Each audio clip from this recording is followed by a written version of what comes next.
왜 나를 깊은 어둠 속에 홀로 두시는지, 어두운 밤은 왜 그리 길었는지,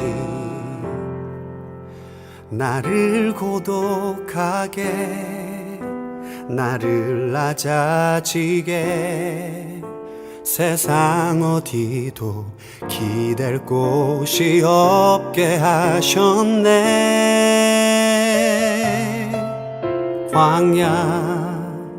광야에 서 있네.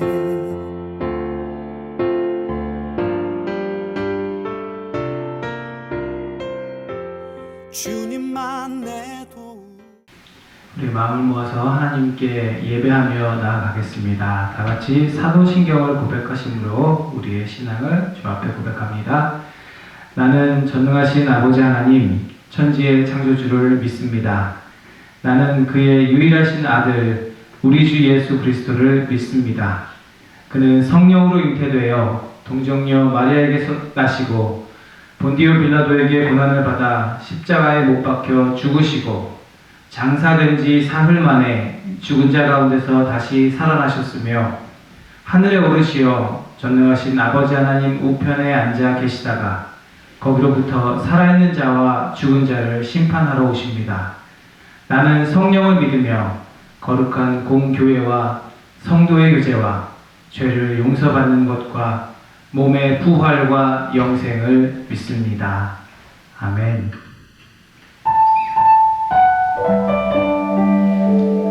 우리와 늘 함께 하시는 주님, 그 주님을 기대하며 이 찬양 올려드리기 원합니다.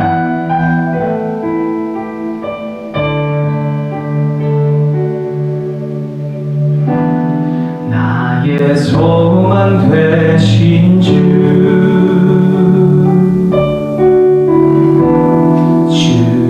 바라봅니다.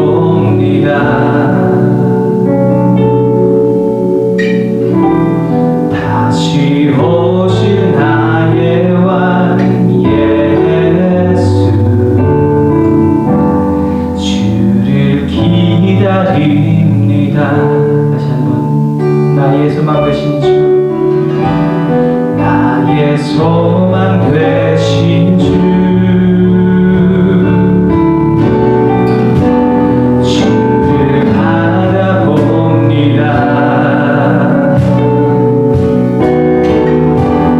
다시 오실 나의 왕 예수,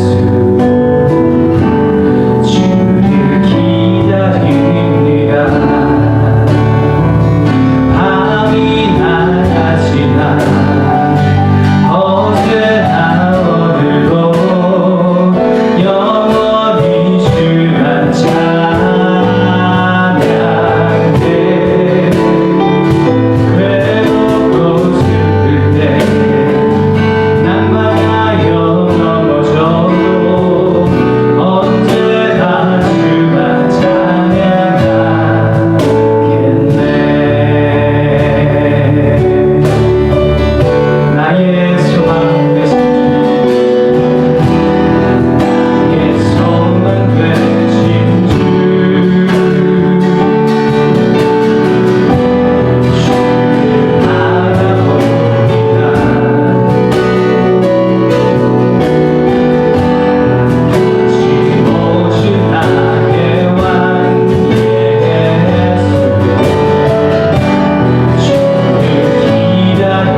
하려 했던 내 꿈도 주 앞에 내어놓고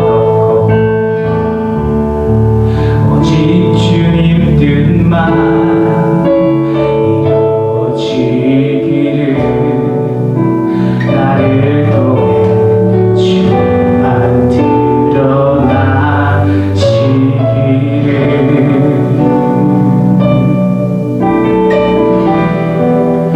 광야를 지나며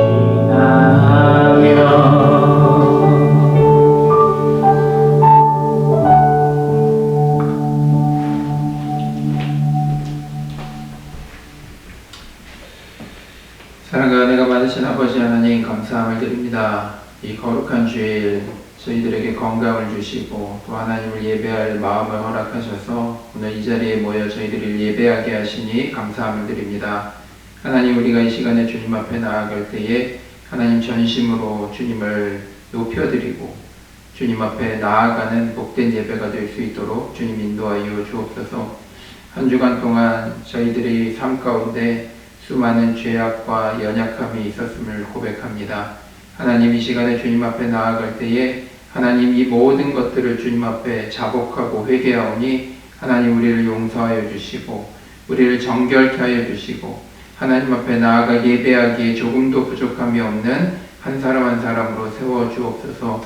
하나님, 예배를 통하여 저희들에게 다시 한번 위로함을 허락하여 주시고 하나님이 주신 그 귀한 일들 또 가정들 사명 가운데 우리가 다시 한번 헌신하고 충성할 수 있는 힘과 능력을 저희들에게 허락하셔서 하나님, 우리가 내 힘과 내 뜻과 내 의지로 살아가는 것이 아니라 하나님이 주시는 힘과 능력을 가지고 살아가는 복된 성도들이 다 될 수 있도록 주님 축복하여 주옵소서. 한 주간 동안 우리가 삶을 살아가면서 정말로 우리의 참 많은 실패와 또 연약함 또 그런 흔적들을 가지고 주님 앞에 나아갑니다. 하나님, 이 시간에 우리를 위로하여 주시고 회복시켜 주시고 다시 한번 주님이 주신 사명 앞에 헌신하고 충성할 수 있는 복된 사람들로 하나님께서 다시 한번 거듭나게 하여 주옵소서. 오늘도 우리가 말씀 가운데 은혜 받기를 원합니다. 하나님, 우리 가운데 말씀하여 주시고 또 그 말씀을 통해서 다음 한 주간 승리하는 삶을 살아가는 모든 성도들이 다 되게 하여 주옵소서. 감사함을 드리오며 예수님 이름으로 기도했습니다. 아멘.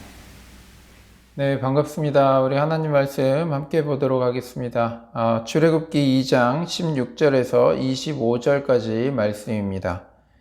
미디안 제사장에게 7딸이 있었는데 그 딸들이 그리로 와서 물을 길어 구유에 부으며 아버지의 양떼에게 물을 먹이려고 하였다.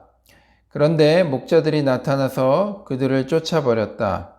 그래서 모세가 일어나서 그 딸들을 도와 양떼에게 물을 먹였다. 그들이 아버지 르우엘에게 돌아갔을 때에 아버지가 그들에게 물었다. 너희가 오늘은 어떻게 이렇게 일찍 돌아왔느냐? 그들이 대답하였다. 어떤 이집트 사람이 목자들의 손에서 우리를 구하여 주고 우리를 도와서 물까지 길어 양떼에게 먹였습니다. 아버지가 딸들에게 말하였다. 그 사람이 어디에 있느냐? 그런 사람을 그대로 두고 오다니 어찌 그럴 수가 있느냐? 그를 불러다가 음식을 대접하여라. 르우엘은 모세가 기꺼이 자기와 함께 살겠다고 하므로 자기 딸 십보라를 모세와 결혼하게 하였다. 십보라가 아들을 낳으니 모세는 내가 낯선 땅에서 나그네가 되었구나 하면서 아들의 이름을 게르솜이라 지었다. 세월이 많이 흘러서 이집트의 왕이 죽었다.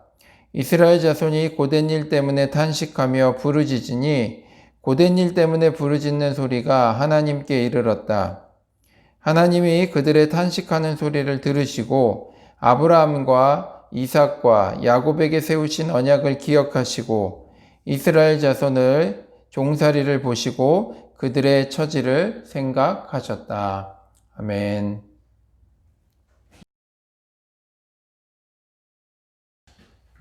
네, 반갑습니다.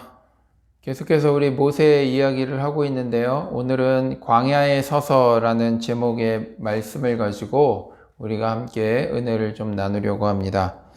우리가 지난 시간에 했던 이야기를 계속해서 이어서 갈 텐데, 모세가 이집트 사람을 죽인 일이 탄로가 나서 어떻게 됐죠? 미디안 땅으로 도망을 하게 됐죠.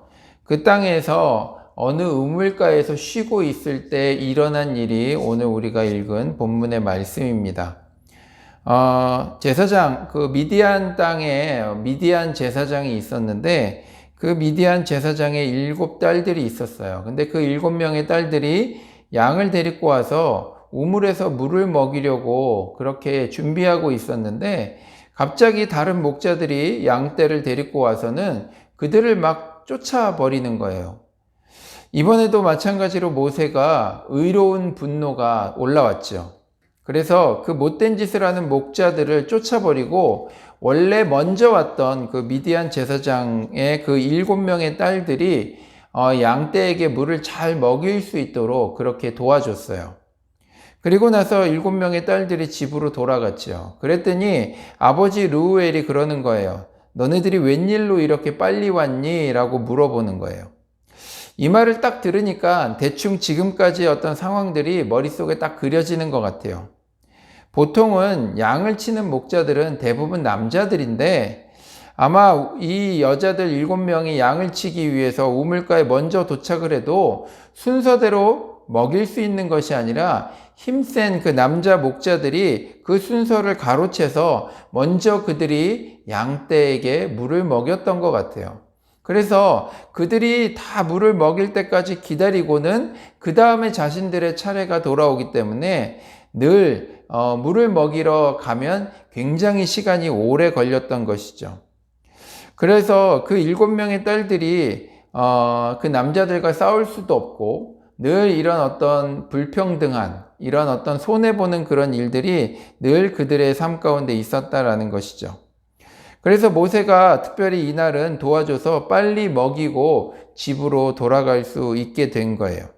그래서 아버지가 그렇게 물었을 때 이들이 이렇게 대답합니다. 우리 19절 말씀을 보면 그들이 대답하였다. 어떤 이집트 사람이 목자들의 손에서 우리를 구하여 주고 우리를 도와서 물까지 길어 양떼에게 먹였습니다. 여러분, 이렇게 모세에게 큰 신세를 졌죠. 아버지 르우엘은요, 모세를 불러서 극진하게 대접을 합니다. 그리고 그 집에 딸만 7명이 있었기 때문에 아무래도 그런 아들, 그런 사위가 하나쯤은 좀 있으면 좋겠다, 그런 아쉬움이 아마 늘 있었던 것 같아요. 그래서 이 아버지 르우엘은요, 딱히 갈 곳이 없었던 그 모세에게 함께 지내자라고 그렇게 제안을 하게 됩니다. 모세 역시도 특별히 갈 곳이 있었던 것이 아니었기 때문에 그들과 함께 하기로 그렇게 결정을 하게 돼요. 그래서 르우엘은요, 7명의 딸들 중에 첫째 딸인 십보라를 모세에게 주어서 결혼하게 하고요, 그 미디안 땅에서 살기 시작했어요. 그리고 둘 사이에 아들을 낳았는데 그 아들의 이름을 뭐라고 지었냐 하면 게르솜, 이렇게 지었어요. 게르솜. 근데 이 이름에는 뜻이 있어요. 어떤 뜻이냐 하면 내가 낯선 땅에서 나그네가 되었구나 라는 그런 뜻이 그 가운데 있다라는 것입니다. 세월이 많이 흘렀어요. 모세도 오랜 시간 그 지역에서 이제 양을 치는 그런 목자로 쭉 살아왔죠. 이집트 땅에 원래 있었던 그 파라오 왕이 죽고 이제 새로운 파라오가 등장을 하게 됩니다. 모세가 도망 나올 때만 해도요, 이스라엘 백성들의 그 모습은요, 몸은 힘들어도 여기가 좋사오니 하는 그런 마음이 있었어요. 그런데 계속되는 박해와 그런 힘든 일 가운데 또 어려운 상황 속에서 이제는 그들이 본격적으로 하나님을 찾기 시작했어요. 그리고 하나님께 기도하기 시작했어요. 그래서 하나님께서는 그들의 처지를 생각하셨다라고 오늘 성경은 말씀하고 있습니다. 이 말씀을 딱 읽으면요, 느낌이 오죠.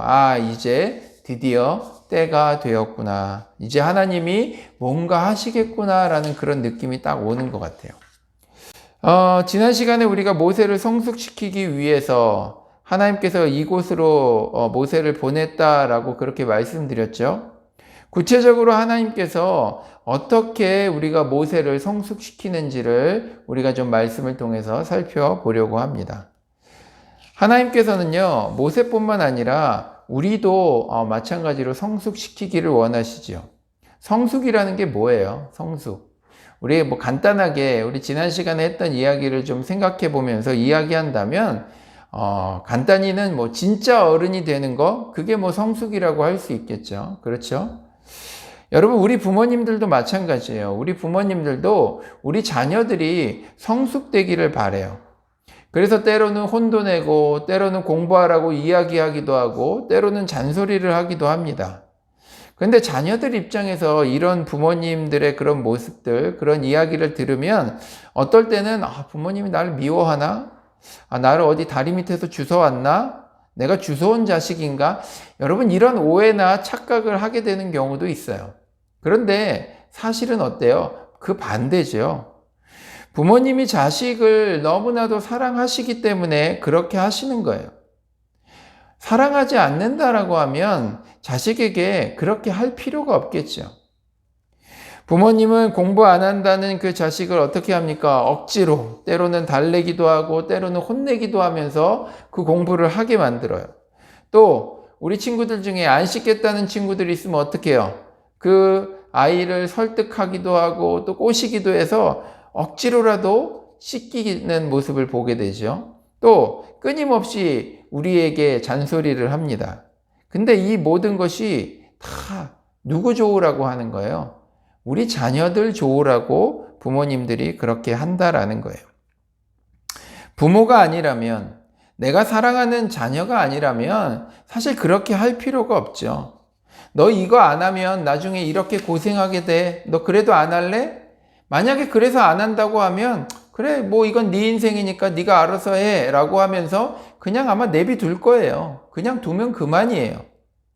그런데 우리 부모님께서 우리를 사랑하시기 때문에 끊임없이 우리가 잘 되게 하기 위해서 그렇게 말씀하시고 우리를 바른 길을 가도록 끊임없이 우리 주변에서 우리를 밀기도 하시고 이끌기도 하시면서 그렇게 우리가 살아가고 있다라는 거죠. 하나님이 우리를 성숙시키기 위해서 하시는 어려움과 고난, 여러분 이것도 마찬가지예요. 우리를 누구보다도 사랑하시기 때문에 그렇게 하는 거예요. 우리가 하나님의 자녀이기 때문에 그렇게 하는 거예요. 자녀가 아니라면, 사랑하는 관계가 아니라고 한다면 그렇게 할 필요가 없다라는 거죠. 하나님께서는요, 모세를 광야로 보내셨어요. 미디안 땅이라고 소개하고 있는 이 땅은요, 대부분이 다 광야예요. 목축 말고는, 소를 키우고 양을 키우는 것 말고는 딱히 그 땅에서 할 수 있는 것이 없는 그런 아주 힘들고 척박한 땅이에요. 물도 거의 없고요, 그늘도 별로 없고, 나무도 별로 없고, 대부분 돌과 바위투성인 그런 땅이 바로 광야예요. 하나님께서는요, 모세가 싫어서, 또 모세가 미워서 그곳에 보낸 것이 아니죠. 모세는요, 좋은 일을 해보겠다고 한 일이었는데 그 일이 꼬여서 어떻게 되었습니까? 광야로 도망하게 된 거예요. 우리가 더 깊이 본다고 하면 하나님께서 광야로 이 모세를 성숙시키기 위해서 보내셨다라는 것이죠. 덜 준비된 모세, 여전히 애 어른으로 살아가고 있었던 그 모세를 광야로 보내시고 인생의 가장 바닥, 정말로 가장 힘든 그 시간을 보내게 하셨다라는 것입니다. 우리가 이 땅에서 한번 광야에서 살아가고 있는 그 모세의 삶을 보면서 우리가 두 가지를 좀 정리해 볼 수 있을 것 같아요. 하나는 무엇이냐면 하나님께서는요, 익숙한 곳을 떠나게 하셨다라는 거예요. 하나님이 자주 쓰는 방법인 것 같아요. 내 능력과 내 인맥과 내가 익숙하게 만들어 놓은 그런 환경에서 우리를 어떻게 해요? 우리를 떨어뜨려 놓으세요. 모세는 40년 동안 살았던 이집트에서 그 모든 것이 보장되어 있었던, 또 편안했던 그 왕궁을 떠나서 모든 것이 불편하고 힘든 그 땅으로 하나님께서 보내셨다라는 거예요. 그런데 어때요? 그 땅에서 이 모세를 알아주는 사람은 없죠. 모세를 기억하는 사람도 없어요. 모세는 이제는 돌아갈 수도 없어요. 과거 모세가 이집트에서 살았을 때는요, 그는 나름대로 힘이 있고 능력이 있는 사람이었어요. 인간관계 속에서도 모세라는 이 이름 두 자만 되면 모든 것이 통하는 바로 그런 삶을 살았던 것이 바로 모세라는 거예요. 또 한 가지는 무엇이냐 하면 익숙하지 않은 일을 하게 하신다는 거예요. 모세가 언제 양을 쳐봤겠어요? 그쵸? 양을 쳐보기는커녕 아마 먹을 줄은 알았을 거예요. 그쵸? 맛있는 양고기. 모세가 양을 쳐보지는 못하고 아마 양을 먹어는 봤겠죠. 양을 어떻게 키우는지 전혀 알지 못하는 그런 상태에서 모세는 그 땅에 가서 처음으로 양을 치기 시작합니다. 우리가 보기에 그 사진이나 그림으로 보면요, 그 양치는 목자, 목동의 그 모습이 얼마나 멋있고 낭만적인지 몰라요. 그런데 사실 실제로는 그렇지 않다는 거죠. 늘 돌아다녀야 합니다. 한두 시간이 아니라 집을 떠나서 며칠씩 그렇게 멀리 떨어진 곳에 가서 양을 쳐야 돼요. 왜냐하면 풀이 있는 곳을 쫓아다닐 수밖에 없기 때문이에요. 풀이 있는 곳에 도착하면 또 며칠 동안 그곳에서 양들이 풀을 뜯을 수 있도록 그곳에서 지내야 돼요. 때로는 노숙을 하기도 하고 때로는 텐트에서 자기도 했겠죠. 또 무서운 들짐승들로부터 목숨을 걸고 그 양을 지켜야 하는 것이 바로 목자들의 삶이었다라는 거예요. 아마도 모세는요, 굉장히 처량했을 거예요. 굉장히 외로웠을 거예요. 이게 뭔가 하는 생각을 하면서 과거에 내가 잘 먹고 잘 살던 그 시절이 아마 자꾸 떠오르지 않았을까 생각이 듭니다. 모세의 인생에 있어서 정말 그때가 바닥의 시간이었던 거죠. 하지만 그때가 하나님을 가장 크게 만날 수 있는 시간이에요. 아무것도 없거든요. 기댈 때라고는 하나님밖에 없는 바로 그곳이 광야라는 거예요. 제가 한 번은요, 중국의 오지죠. 저 티베트 근처에 소수민족이 사는 그 마을에 단기 선교를 간 적이 있었어요. 한국에서 도시에서 살 때는 한 번도 제가 은하수라는 것을 본 적이 없거든요. 그리고 그렇게 수많은 별을 본 적이 없었던 것 같아요. 제가 그 오지 마을에서 어쩔 수 없이 노숙을 했거든요. 바깥에서 이렇게 자는데 잠을 자다가 중간에 이렇게 눈이 딱 떠졌어요. 너무 환해서. 근데 처음에는 조명인 줄 알았는데 그게 아니라 하늘에 정말 수많은 별들이 있고 내가 그동안 보지 못했던 그 은하수를요, 그때 처음 보게 되었어요. 한국에 살 때는 왜 못 봤을까요? 한국에 살 때는요, 주변에 조명들이 많기 때문에 우리가 그것을 볼 수가 없어요. 하지만 이 오지, 이 높은 산 위에 정말 사람도 별로 없고 정말 작은 그 마을에 오니까 모든 것이 잘 보이는 거예요. 마찬가지예요. 하나님께서는요, 자신의 능력과 인맥과 주변 환경으로부터 우리를 떨어뜨리실 때가 있어요. 그동안 하나님께서 안 계신 것이 아니라 도시의 조명 때문에 우리가 그 별빛을 제대로 보지 못했던 것처럼 우리 주변의 환경과 또 내가 의지했던 그 능력들 때문에, 내가 의지했던 그 수많은 것들 때문에 우리가 하나님을 보지 못하고 하나님을 경험하지 못했다라는 거예요. 다는 아니지만 여러분, 많은 사람들이요, 캐나다에 오게 되면요, 새롭게 신앙생활을 시작하게 됩니다. 또 한국에서 믿기는 믿었지만 제대로 신앙생활하지 못했던 사람들이요, 캐나다에 와서 제대로 믿음을 갖고 신앙생활을 하게 되는 것을 보게 돼요. 단지 교회가 많고 인간관계가 교회를 통해서 이어져 있기 때문에 그렇다라고 생각할 수도 있겠지만, 저도 처음에는 그렇게 생각했지만 그게 다가 아니라는 것을 알 수 있었어요. 뭐냐 하면 바로 이거예요. 한국에서 나의 경력과 나의 능력과 또 나에게 익숙했던 그 수많은 환경들이 사라져 버리고 오늘 모세와 같이 낯선 땅에서 나그네로 살면서 하나님 앞에 1대1로 설 수 있는 바로 그 기회가 생기더라 하는 거예요. 도시의 거짓된 빛과 조명들이 사라지고 나니까 하늘의 그 별빛이 잘 보이는 것처럼, 그 은하수가 보였던 것처럼 내 삶에 내가 의지하고 살았던 정말로 내 능력과 나의 어떤 스펙과 그런 경력과 그런 돈들, 또 내가 익숙하게 만들었던 그 수많은 환경들이 사라지고 나니까 비로소 하나님이 보이기 시작했다라는 거예요. 내가 그 자리에 서 보니까 내가 정말 나의 그 진짜 실력이 그때 보여지기 시작하더라 하는 거예요. 아무것도 할 수 없는, 정말 작은 것 하나 지켜내지 못하는 내 자신이 보이기 시작하더라 하는 거예요. 당연했던 것들에 대해서 우리가 감사할 수 있게 되었다라는 거예요. 우리가 바로 이곳에서 하나님을 의지하는 훈련을 할 좋은 환경이 되더라 하는 거예요.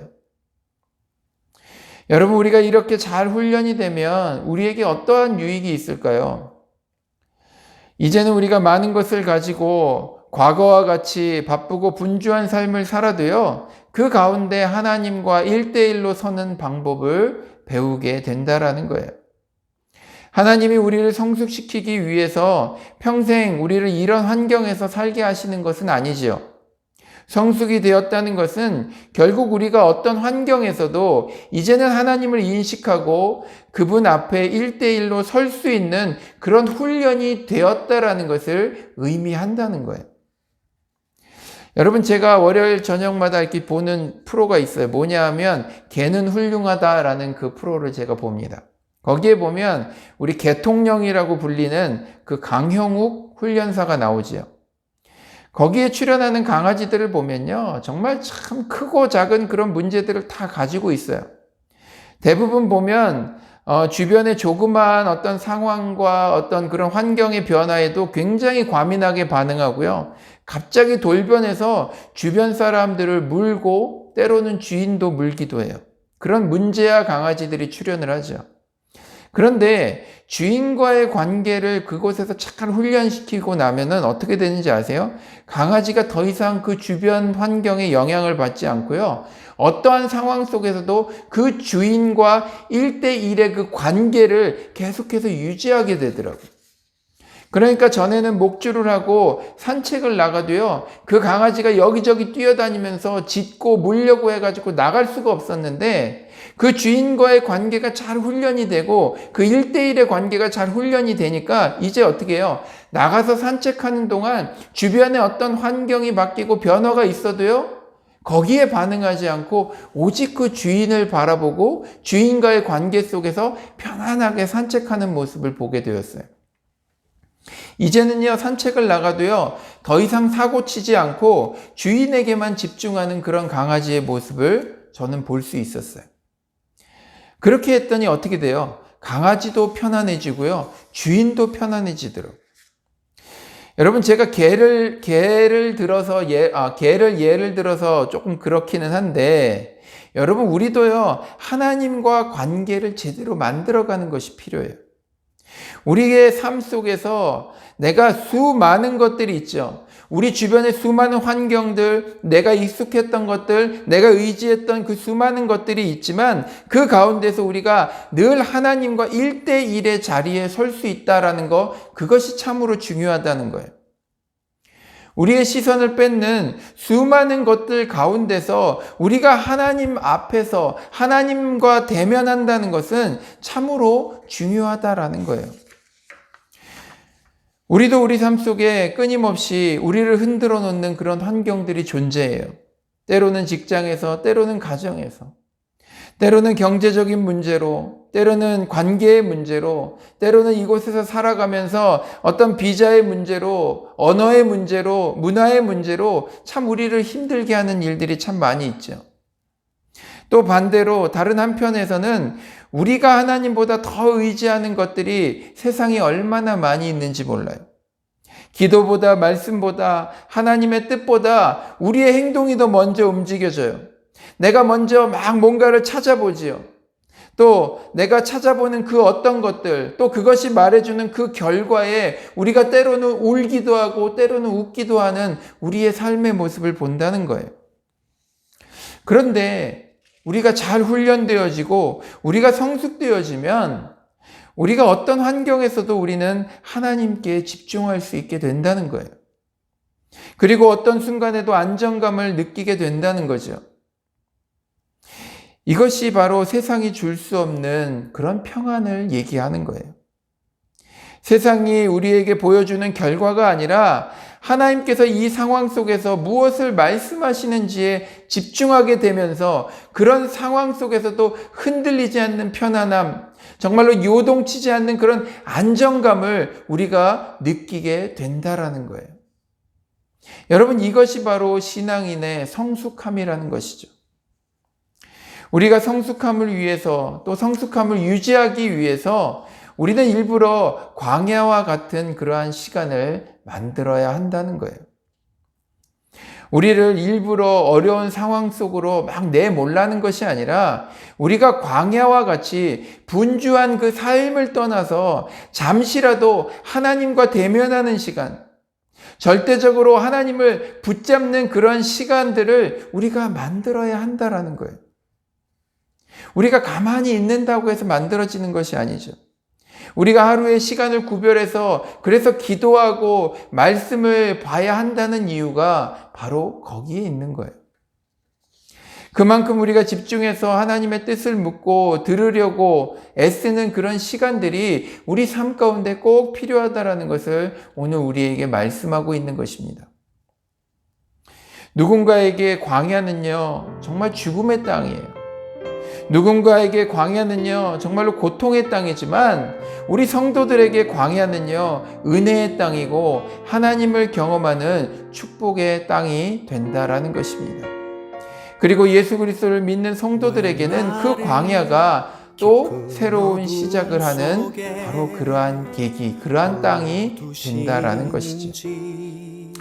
사랑하는 성도 여러분, 이제 이런 우리가 성숙함을 통해서 이런 복잡하고 힘들고 정말로 정신없는 이 세상 속에서 끊임없이 우리를 흔들어 놓는 이 세상 속에서 하나님이 주시는 그런 안정감을 누리시는 성도들이 되기를 바랍니다. 그런 안정감이 우리에게 있을 때 세상의 방법이 아니라 우리는 하나님의 방법으로 문제를 풀어가고 하나님의 방법으로 이 세상을 살아갈 수 있게 되고 한 걸음 더 나아가 우리에게 주신 그 은혜를, 우리에게 주신 그 무언가를 우리가 끊임없이 하나님의 뜻에 따라서 흘려보낼 수 있는 바로 그런 축복의 통로가 되며 이 세상이 정말로 감당할 수 없는 하나님의 사람이 되는 줄 믿습니다. 이런 은혜가 모든 성도들, 우리 사랑하는 나의 사랑하는 교회의 모든 가족들 가운데 함께 하시기를 주님의 이름으로 축복합니다. 우리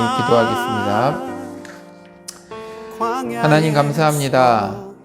늘 우리를 성숙시키기 위한 하나님의 그 은혜를 우리가 말씀을 통해서 깨닫게 하여 주시니 감사함을 드립니다. 광야에서 모세를 성숙시키셨던 것처럼 익숙한 환경을 떠나 이곳 캐나다에서 하나님을 만나게 하시고 우리에게 성숙의 기회를 허락하여 주신 그 주님, 오늘 우리가 이 시간을 무의미하게 흘려보내지 않게 하시고 하나님을 깊이 만나는 시간으로 삼게 하여 주옵소서.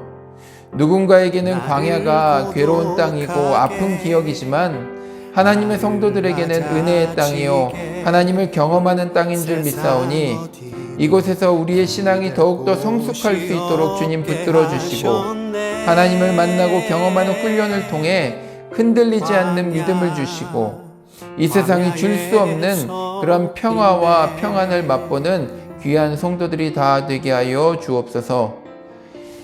이제는 우리 주 예수 그리스도의 은혜와 하나님 아버지의 지극하신 사랑하심과 성령 하나님의 지키심과 선한 인도하심이 오늘 이 시간 광야와 같은 이곳 캐나다에서 성숙을 경험하기로 다짐하고 소망하는 모든 성도들 머리머리 위에 저들의 가정과 자녀들과 하는 일들 위에 이제로부터 영원토록 함께 있을지어다. 아멘.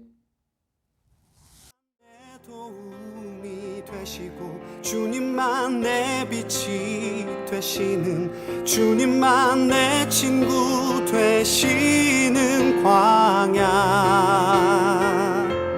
주님 손 놓고는 단 하루도 살 수 없는 곳 광야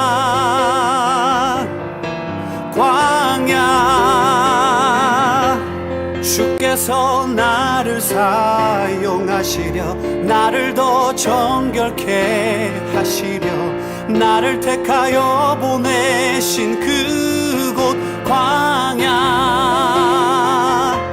성령이 내 영을 다시 태어나게 하는 곳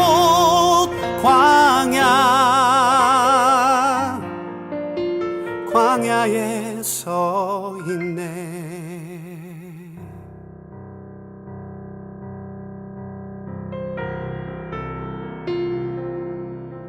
내 자가 산산이 깨지고 높아지려 했던 내 꿈도 주님 앞에 내어놓고 오직 주님 뜻만 이루어지기를 나를 통해 주님만 드러나시기를